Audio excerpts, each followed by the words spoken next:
Yang pertama adalah khafillah fi sirri wal alaniyah. Takutlah kepada Allah di dalam waktu sembunyi, waktu sunyi, wa alaniyah, dan di waktu terbuka. Ai fi halil khafa ya'ni nas, baik di dalam sembunyi dari manusia, wa fi halid dukhuri indahum, dan di dalam waktu nampak daripada manusia. Panjenengan disuruh takut kepada Allah. Ada manusia, tidak ada manusia, takut kepada Allah. Kalau sudah takut Pak, mau ngambil kebijakan apapun, mau keuntungannya besar atau kecil, padahal itu tidak panjenengan haki, panjenengan tidak boleh secara syariat. Panjenengan kalau takut baik dalam keadaan sunyi atau dalam keadaan terang-terangan di hadapan manusia, panjenengan insya Allah akan selamat. Kadang orang kalau nggak ada manusia, dalam keadaan sunyi, karakter sejatinya keluar biasanya. Dia sebenarnya sebagai manusia seperti apa itu biasanya keluar. Orang yang ahli ibadah atau tidak. Makanya sholat sunnah itu yang terbaik Pak. Sunnah-sunnah seperti apapun, itu yang terbaik sholat di rumah memang. Sholat qobliyah subuh di rumah yang baik. Sampai sini langsung tahiyat masjid. Karena tidak bisa tahiyat masjid di rumah. Karena tahiyat masjid itu adalah penghormatan kita ke masjid. Makanya panjenengan jangan nunggu masuk sholat ke sini itu kemudian sholat tahiyat masjid. Mau kencing saja Pak, ambil wudhu kemudian sholat tahiyat masjid. Jangan cuma lewat ke kamar mandi, cuma mau kencing pulang. Yang paling bagus mau ngambil air, sholat tahiyat masjid, pulang. Kenapa? Sayang sekali panjenengan kesini cuma ngambil air. Jadi sempatkan sholat tahiyat masjid kemudian pulang. Kalau sholat sunnah yang paling bagus di rumah, kecuali sholat isra, syuruk. Syuruk itu Pak bukan sholat pas ketika terbenam matahari. Walaupun ada yang mengatakan itu sedikit. Sholat syuruk itu sholat ketika 15 menit minimal dari terbitnya matahari. Jadi nunggu ketika syuruk jam 6, terbitnya matahari jam 6, 15 sampai 25 menit baru panjenengan sholat. Karena nanti kita di kajian fikih itu ada waktu-waktu di makruh. Makruh tahriman. Makruh yang mendekatkan dosa, yang dekat dengan keharaman. Ada yang mengatakan syuruk itu langsung sholat, ada, cuma sedikit lemah. Jadi yang pertama adalah nasihat dari beliau, Nabi Bani Israel. Yang pertama adalah takut kepada Allah, baik dalam keadaan sunyi atau dalam keadaan tampak di hadapan manusia. Yang kedua, wa amsik lisanaka 'anil khalqi la tadkhurhum illa bi khair. Dan jagalah, tahanlah lisanmu dari makhluk yang tidak boleh engkau menyebut mereka illa bi khair, kecuali dengan kebaikan. Jadi yang kedua, tahanlah lisanmu dari makhluk, la tadkhurhum illa bi khair. Janganlah engkau menyebut kecuali dalam kebaikan. Sekarang ini masih musim haji Pak. Masih musim haji. Dan sekarang kloter gelombang pertama sudah balik ke sini. Al-hajjul mabrur laisa lahul jaza illal jannah. Orang yang hajinya mabrur, tidak ada balasan baginya kecuali surga. Apa yang disebut dengan mabrur? La yukhalituhu ismun min khini ikhramihi ila hini tahallulihi. Tidak mencampuri dosa mulai dia ikhram sampai dia tahallul. Mulai dia masuk ke dalam ibadah haji sampai dia menyelesaikan hajinya. Itu disebut dengan mabrur. Tapi ada tanda-tandanya haji itu mabrur atau tidak, Pak? Sahabat bertanya kepada Rasulullah, "Wa ma birruhu ya Rasulullah?" Apa tanda-tandanya orang itu disebut dengan haji mabrur? Apa kata Rasulullah? Yang pertama adalah it'amut ta'am, berbagi makanan. Kalau orang yang telah haji tidak suka berbagi makanan, bisa ditanyakan hajinya haji apa? Dia berbagi makanan kepada orang yang lapar. Kalau masih ada berat panjenengan yang sudah haji dari hatinya untuk mengeluarkan, mensedekahkan makanan kepada orang yang tidak mampu, bisa ditanyakan apakah ibadah hajinya sesuai dengan syariat dulu atau tidak. Yang kedua apa? Wajibul kalam, menjaga, memperbagus lisannya. Jangan sampai ada jemaah sudah dia haji tapi masih menyakitin jemaah lainnya. Dia sudah haji masih menyakitin tetangganya, maka hajinya kata Rasulullah tidak mabrur. Tapi jangan sampai panjenengan ketika mengatakan ada haji yang suka menyakitin, jenengan katakan yang tidak baik-baik, wah dia bukan haji mabrur karena dia suka menyakiti. Mana panjenengan yang tidak bagus, Pak. Karena nasihat yang kita sebutkan tadi, wamsik lisanaka anil khalqi la tadhkurhum illa bil khair. Jagalah, tahanlah lisanmu dari makhluk agar engkau tidak menyebutnya kecuali dengan kebaikan. Karena kama qalum, sebagaimana pendapat ulama, perkataan ulama, man warbalan nasa nakhaluhu. Barang siapa orang yang menyaring perkataannya, orang yang mengayak perkataannya, nakhaluhu, maka mereka orang-orang yang lain itu akan mengayak juga perkataannya.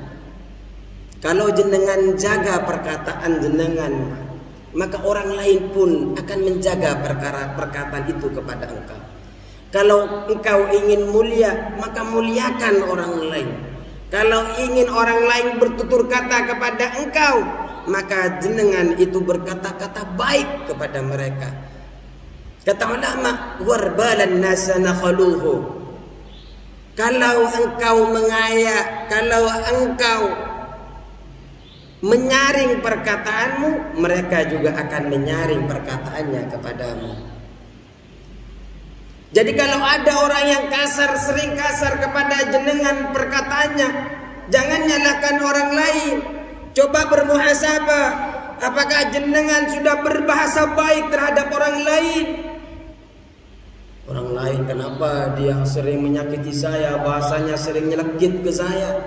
Jangan langsung nyalahin orang lain, Mbak. Tapi bermuhasabah, evaluasi diri panjenengan. Kenapa sering disakiti tetangga?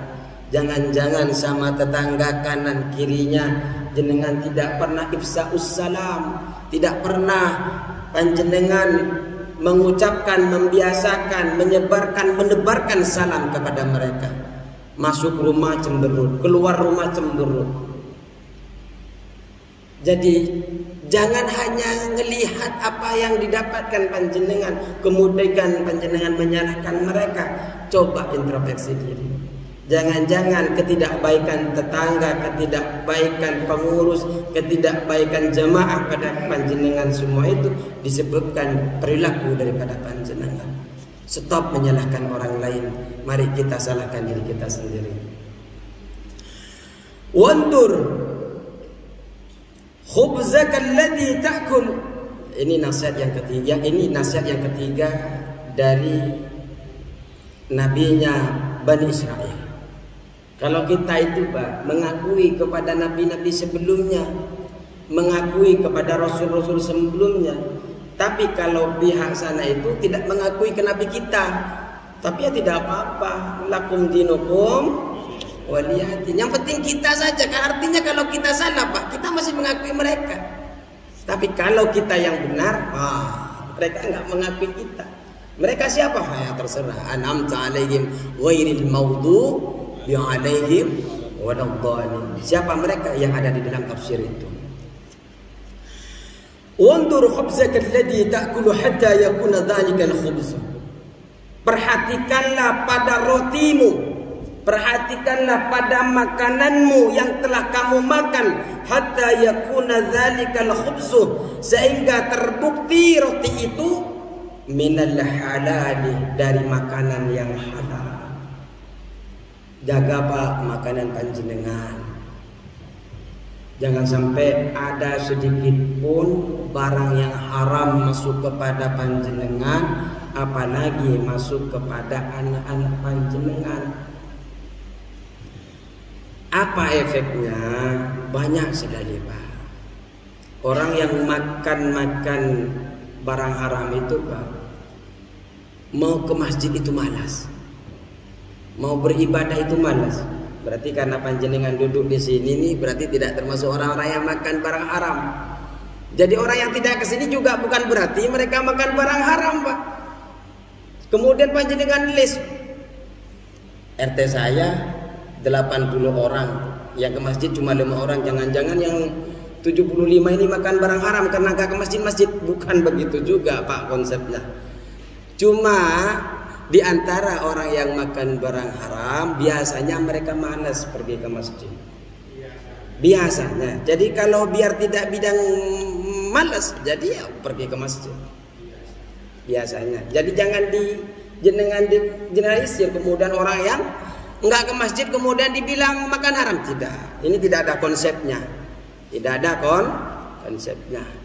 Dan juga orang yang makan barang haram itu Pak, biasanya anaknya itu tidak nurut kepada orang tua. Walaupun dia pintar dalam pelajaran, mereka tidak bermanfaat dalam ilmunya. Apalagi sudah enggak pintar, enggak dengerin lagi sama orang tuanya, enggak taat. Maka jangan salahkan anaknya, salahkan panjenengan yang memberikan nafkah kepada anaknya. Ya memang orang tua terutama laki-laki itu menghisapnya lebih banyak Pak. Makanya itu perempuan itu kenapa harus taat kepada suami? Karena dosa suami itu tetap laki-laki yang nanggung. Anak-anak yang nanggung laki-laki.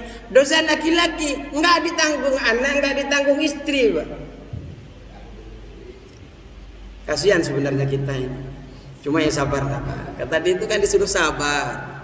Karena kalau tidak sabar ladzina lahu, maka tidak dianggap beragama baginya. Karena yang termasuk orang sabar, ada yang ditindas istrinya mungkin di sini ini sabar Pak. Ada yang wali gara-gara ditindas istrinya. Ada yang yang saya tahu sih ditindas istrinya, kalau ditindas anaknya nggak ada. Baik. Jadi makanan itu dijaga. Bahwa betul-betul wahina idin ta'kuluhu wa illa fala ta'kul. Kalau dan ketika itu makanan halal, makan. Wa illa fala ta'kul. Kalau memang makanan itu tidak halal atau di bawahnya ada subhat, apalagi sampai haram, maka jangan sampai panjenengan makan Pak. Panjang urusannya. Kalau jenengan yang makan Pak, kemudian panjenengan bersenggama dengan istrinya, kemudian dari barang makanan yang menjadi darah di dalam panjenengan itu menjadi buai, menjadi benih di dalam kandungan istrinya, menjadi anak. Yang kasihan Pak, jenengan belum wafat mereka sudah bertengkar sana sini merebutkan warisan. Belum bertengkar sudah bertengkar warisan. Wafat bukan hanya merebut warisan, malah panjenengan tidak pernah didoakan. Padahal kita hidup itu cuma sebentar Pak. Kalau ngikutin Rasulullah, wafat kita itu tidak jauh dari 63 tahun. Kalau sampai Ada tetangga saya itu baru wafat kemarin Pak, umurnya nggak nyampe 50. Ini ya lebih ya 50 orang sini. Alhamdulillah. Jadi jaga makanan. Famtan al-fata 'anil khuruj ila baladin akhar li talabil ilmi. Kemudian anak fata pemuda tadi tidak jadi menuntut ilmu karena dia sudah mendapatkan 3 perkara itu. Yang pertama apa? Nasihat daripada Bani Israel ini apa yang pertama? Takut kepada Allah dalam keadaan sunyi atau dalam keadaan banyak manusia. Yang kedua, jaga lisan dari makhluk agar tidak menyebutkan mereka itu kecuali dalam kebaikan. Yang ketiga, jaga makanan. Makanan itu yang kita makan tidak kita makan kecuali makanan yang halal. Amalkan ini insyaallah. Ruya anna rajulan min Bani Israil jam'a 80 tabuta. Diceritakan ada seorang laki-laki dari Bani Israel. Ceritanya ini kita mengkaji orang Israel, belum mengkaji Palestina dulu, dari sebelah sana dulu. Karena kita harus ambil yang baik-baik. Yang tidak baik sekarang belum tentu yang dulu tidak baik. Jadi kita berusaha mengambil yang baik dari apa yang mereka lakukan. Jadi jangan sampai ketika ada tetangga tidak baik kemudian satu RT atau seumpamanya RT-nya satu aja nggak baik, kemudian dianggap jemaah RT-nya nggak baik, tidak. Jadi kalau yang nggak baik RT-nya, jadi hanya RT-nya. Jangan semua dianggap anggotanya. Ini kan banyak RT ini. Jadi yang tapi insya Allah kalau RT di sini, RW di sini, semuanya insya Allah orang-orang baik.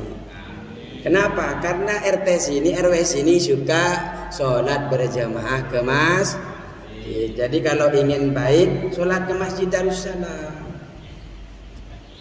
Jadi diceritakan ada laki-laki dari Bani Israel. Apa? Mereka dia itu mengumpulkan 80 peti minal ilmi yang berisi ilmu-ilmu. Wal halu annahu lam yantafi bi ilmihi. Tapi orang itu saat itu ketika mengumpulkan 70 peti ilmu, dia itu tidak mengambil manfaat dari ilmu tersebut. Fa'auhallahu ilaihim ila nabiyyin alaihi salam. Kemudian Allah Subhanahu wa taala mewahyukan kepada nabinya kepada mereka, an kulli hadzal jami law jama'ta katsiran minal ilmi lam yanfa'ka illa an ta'mala bi salasati asya'a. Katakan kepada mereka wahai nabinya Israel, lihadal jami, kepada orang yang mengumpulkan 7 peti yang isinya kitab-kitab, lau jama'ta katsiran minal ilmi, kalau engkau mengumpulkan banyak ilmu, lam yanfa'ka, maka tidak akan bermanfaat bagimu, illa an ta'mal bi salasati asya, kecuali engkau mengamalkan 3 perkara. Jenengan setiap minggu Pak ngaji di sini, ngaji tiap malam Senin, tapi tidak mengamalkan 3 perkara, maka tidak bermanfaat ilmu itu kepada panjenengan. Apa yang 3 itu? Pertama, la tuhibbud dunya. Janganlah engkau mencintai dunia, ay mata'aha wa zukhrufaha, yaitu kesenangan dunia dan kepalsuan dunia. Bukan berarti kita tidak boleh cari dunia Pak. Yang dimaksud jangan terlalu cinta terhadap dunia. Gunakan dunia itu untuk fasilitas ibadah, bukan panjenengan meninggalkan ibadah untuk cari dunia. Itu berarti panjenengan sudah tertipu oleh dunia. Islam mengajarkan kita kaya Pak. Contohnya Allah suka kepada orang zakat. Kalau enggak kaya enggak disuruh zakat. Allah memerintahkan kita sedekah. Ada sedekah wajib, ada yang sedekah sunnah. malah Allah ganti 7 tangkai, setiap tangkainya 100 tangkai, 100 benih. Untuk siapa? Orang yang menginfakkan hartanya di jalan Allah. Kita diperintahkan kaya, Pak. Cuma tidak diperintahkan hubbud dunya, cinta kepada dunia berlebihan. Jangan tidak suka sama dunia ini, Pak. Dunia ini walaupun sejelek-jelek dunia ini, Pak, jenengan tidak akan diterima amal-amalnya kalau tidak memperbanyak amal di dunia. Jenengan tidak akan membawa apa-apa ke akhirat kalau panjenengan di dunia ini tidak mengamalkan apa-apa. Karena ada, Pak, wah hidup di dunia ini hanya khina, saya ingin kepada Allah terus. Padahal dia tanpa sadar, dia sholatnya di dunia, dia memperbanyak amalnya di dunia, tapi dia tidak suka sama dunia. Tidak suka di dunia ini yang artinya adalah kita melupakan akhirat karena disebabkan dunia. Ingat, Pak, dunia ini hanya sebagai pelengkap ibadah kita. Gimana kita ibadah biar konsentrasi? Ya pakai baju. Dari mana bajunya? Dari kita dunia ini, Pak. Bekerja. Kemudian kita bisa makan. Sebenarnya kita itu, Pak, nunggu sholat saja, Pak. Duhur, setelah duhur sekarang nih subuh. Nunggunya duhur, Pak. Karena biar nggak iseng, kita kerja sambil nunggu tuh. Setelah duhur nunggu asar, Pak. Jangan sampai asar nunggu panjenengan. Kerja siang malam sampai sholatnya subuhnya hilang, sampai duhurnya hilang. Kenapa? Saya sibuk, Ustaz. Kerjaan numpuk. Ingat, kita diciptakan wa ma khalaqtul jinna wal insa illa liya'budun. Yang pertama, jangan engkau cinta dunia. Falaisat bidaril mu'minin, karena dunia itu bukan tempatnya orang beriman. Di mana tempatnya orang beriman itu? Li'annaha laisat dar jazaa'in lil mu'minin, karena dunia itu bukan tempat pembalasan bagi orang mukmin. Fa inna dar sawabihim al jannatu, tempat balasan pahala bagi orang mukmin itu adalah surga. Yang kedua, la tusahibi syaitan, janganlah engkau berkawan dengan setan, jangan engkau bersahabat dengan setan. Setan itu ada 2, Pak, minal jinnati wan nas. Ada setan yang berbentuk manusia, Pak. Dari mana? Orang-orang yang mengajak panjenengan jauh dari Allah. Mau sholat ke masjid, dipanggil, akhirnya enggak jadi ke masjid. Urusannya urusan dunia. Termasuk kalau orang yang mengganggu sholat panjenengan ke masjid, ngajak ke tempat yang bukan-bukan, termasuk yang ngajak termasuk setan. Bi antuti amaraku bi mukhalifati amrillahi wa rasuli, dengan cara engkau mengikuti perintahnya dia setan, dengan menjauhi, dengan melakukan menyalahi perintah Allah dan Rasulnya. Falaysa birafiqil mu'minin, karena setan itu, Pak, bukan temannya orang mukmin. Di dalam Al-Quran disebutkan innahu aduwwum mubin wala tattabi'u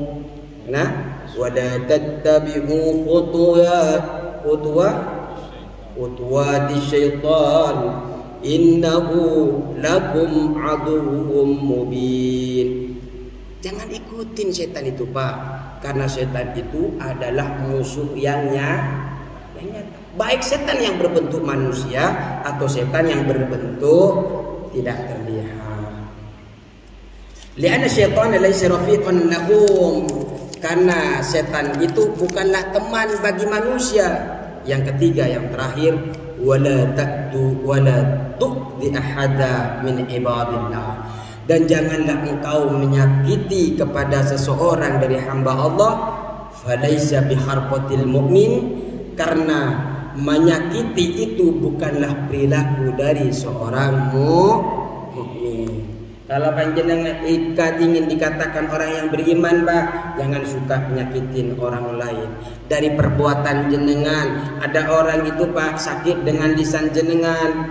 Ada orang sakit karena perbuatan jenengan, lewat enggak nyapa, orang itu akan berpikir, Pak, kenapa saya enggak disapa? Saya kan mukmin, kenapa dia enggak manggil salam ke saya? Saya enggak pernah berbuat jelek kepada dia, tapi kenapa padahal rumah kita beriringan, berhadap-hadapan, tapi kalau saya ketemu, kenapa saya enggak disapa?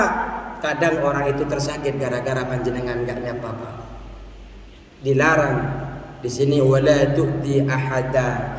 Jadi kalau panjenengan, Pak, masih suka menyakiti orang-orang yang beriman, sebanyak apapun ilmu yang panjenengan ambil, setinggi apapun pendidikannya, tidak bermanfaat ilmu itu pada panjenengan. Jadi mulai sekarang, yuk kita jangan sakiti siapapun. Kalau pernah toh menyakiti, namanya manusia pasti salah dan lupa, mari kita minta maaf kepadanya. Ini kita saling minta maaf. Ya, saling minta maaf. Karena ada, Pak, seorang memaafkan luar biasa, Pak. Ada seorang cerita, Rasulullah Sallallahu Alaihi Wasallam itu pernah berkata di suatu kelompok pada saat itu, Pak, ketika mau sholat berjamaah, tunggu, jangan sholat dulu, nanti akan ada seorang pemuda, seorang manusia yang akan hadir ke sini, dia termasuk ahli surga. Ternyata ada orang yang datang, Pak, dia lagi jalan orang biasa-biasa saja, enggak agamis kelihatannya itu. Tapi ditunggu oleh Rasulullah. Hari ke-1, hari ke-2 sampai hari ke-3, kemudian ada yang ikut ke rumahnya. Ingin tahu amalan apa yang dia lakukan sehingga dikatakan oleh Rasulullah dia ahli surga. Ternyata setelah dilihat hari pertama, hari kedua tidak ada yang spesial dalam ibadahnya. Hari ketiga karena tamu itu, Pak, tamu itu hanya 3 hari bertamu itu yang kita harus layani, Pak. Kalau lepas dari 3 hari, ya jangan diusir, Pak. Harus tahu diri lah tamunya. Kalau namu sampai 4 hari itu harus tahu diri, ya, bantu-bantu nyuci piring apa, ya, kalau sudah sampai lebih dari 3 hari, Pak. Karena kita yang diperintahkan untuk memberikan pelayanan terbaik itu 3 hari. Selepasnya 3 hari itu panjenengan luar biasa. Ketika sahabat ini ngikutin, selepas 3 hari ditanya, apa tujuan engkau ke sini? Akhirnya berceritalah bahwa engkau ini sama Rasulullah sudah distempel masuk surga. Amalan apa yang panjenengan lakukan? Soalnya saya lihat sholat sunnah kok lebih paten saya sholat sunnahnya. Ibadahnya kepada Allah kok lebih banyak saya. Tapi yang dicap ahli surga kok panjenengan? Ternyata dia menjawab, saya ibadah biasa-biasa saja. Cuma ketika sebelum tidur, saya selalu mengatakan berdoa kepada Allah, ya Allah, siapapun yang menyakiti saya hari ini saya maafkan. Siapa yang menyakiti kemarin, hari ini saya maafkan, ya Allah. Jadi enak, lega. Jadi panjenengan itu sebelum tidur seperti itu terus. Insya Allah panjenengan semoga seperti orang-orang yang disebutkan oleh Rasulullah, yaitu orang-orang yang ahli surga. Amin ya rabbal alamin. Mari agar manfaat ilmu kita, yang pertama jangan terlalu cinta dunia, perbanyak dunia tapi kepentingan akhir. Karena dunia sebanyak apapun, Pak, pasti dihisab pada Allah. Orang yang dunianya itu banyak tapi tidak dibuat iman kepada Allah, panas, Pak, hisabnya. Karena ketika hisab, kata ulama, di bawahnya itu sudah ada bara api, Pak. Pengen cepat-cepat tapi hisabnya banyak karena panjenengan makan semua itu duit. Haknya Allah dan haknya manusia panjenengan tidak kasih. Lama sekali dalam hisabnya. Karena di hari kiamat itu, Pak, sekitar 13 pintu panjenengan baru masuk surga. Baik pos-pos keamanan seperti depan ini satu pos. Masuknya beribu-ribu tahun satu pos tuh, Pak. Jenengan akan lewati sekitar kurang lebih 13 pos.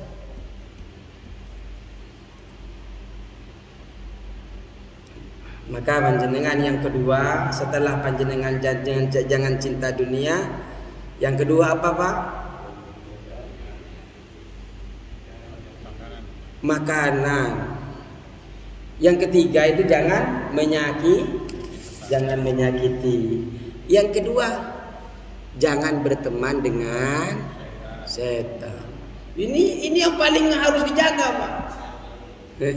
Ingat, jangan berteman dengan setan. Itu ada dua. Setan siapa, Pak? Jin dan manusia. Cukup sekian. Semoga berkah kita panjenengan. Semoga Allah memberikan manfaat kepada kita. Karena kalau tidak bisa mengamalkan tiga ini, katanya ilmu yang kita amalkan, yang kita cari sebanyak-banyaknya itu tidak akan disebut dengan bermanfaat. Jadi walaupun ilmu yang kita kaji sedikit, kalau kita mengamalkan tiga perkara yang ini, insya Allah disebut ilmu yang bermanfaat. Mari kita tutup dengan kafaratul majlis.